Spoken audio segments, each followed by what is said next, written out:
Hello and welcome back to Learn to Enjoy channel. Thank you for subscribing the channel. If not, please do so.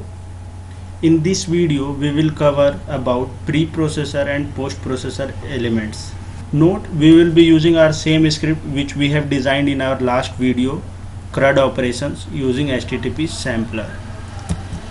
So in this video what we will be doing, we will be modifying this script and we will be using few elements which are some of the post processor. So I'll be using inter thread group communication post processor. I'll be also using inter thread group communication preprocessor, and again my favorite one, I'll be using a regular expression extractor from a post processor. So the scenario what I am going to do is I'll be using a thread, another thread, and here I'll be using a setup thread group.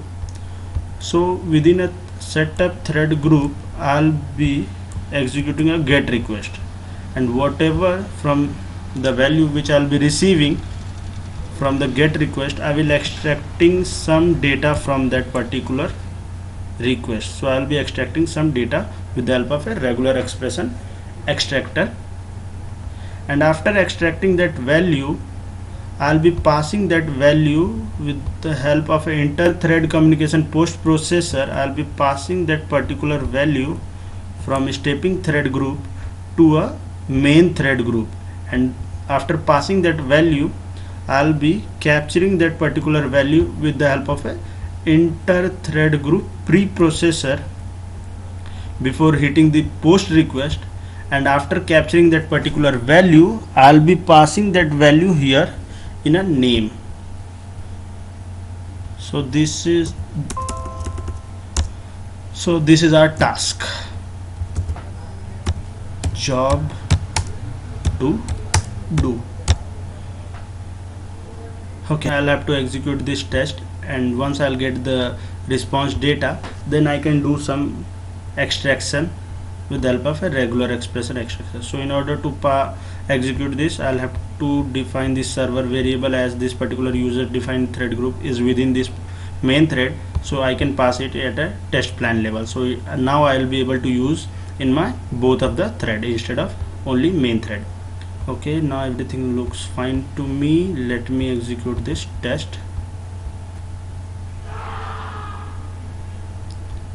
Why it is taking so long time? Okay, so I have got the output. Now in a get request response data I'll be extracting some value.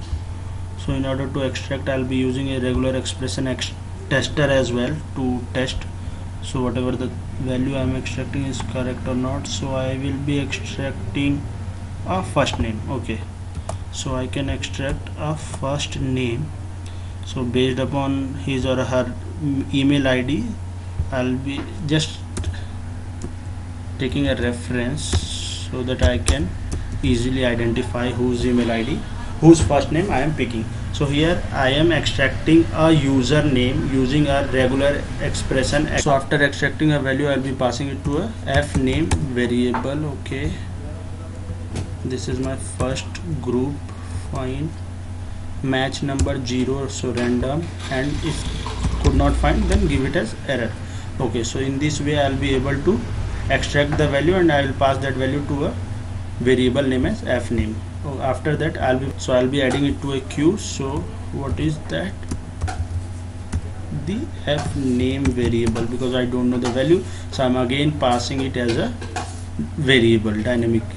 So after adding this value into a FIFO queue, here in a post request under a main thread I'll be getting that value. So in order to get that value, the FIFO name, queue name is same, and the variable where I need to get the value, I'll be using here a name. Instead of f name, I'll be using a variable as f name, and timeout I can give it as a 10 seconds.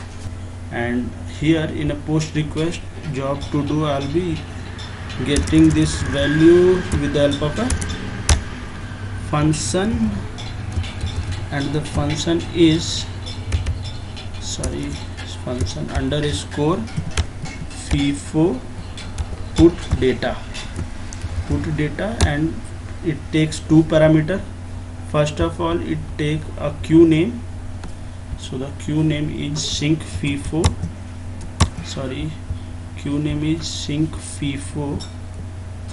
and the value. So I do not have a exact value, I'll be again passing it as a variable. So here the variable name is name, where I am getting the value.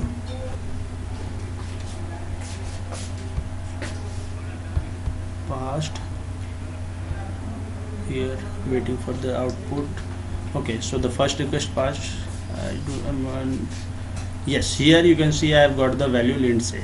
So I'm least bothered about this put request as I have not made any changes. But yes, why it is failing? It is failing because of this data duration assertion. So I can delete this assertion for time being, and let's see once again. So what is the value? So here get request working fine, waiting for this request. Yes, I have got the output. So here now you can see the put request is also working fine. So thank you for watching this video. Please like and subscribe my channel if video was informative, and also hit the bell icon for more update. Feel free to drop suggestions in the comment box. Yeah, I have completed my task. So in this video we have covered few of a post processor and pre-processor. So as you can see, with the help of a post processor I have extracted some value. So after performing this get operation, I have extracted some value, and with the help of a post processor I have passed this value from one thread to another thread. And here in the main thread, before hitting my first request, with the help of a pre-processor I have extracted that particular value. So this is how pre-processor and post processor works. So there are many other post processor and pre-processor available in the JMeter. So you can see we have a complete list of a pre-processor and post processor, and in one of my video in my channel I have also covered many other post processors. Yes, here I have covered few of the post processors. So I would also request everyone, if you want to have more insights about it, you can take a look of the particular video. Note, I will share the link of the post processor video in the description box.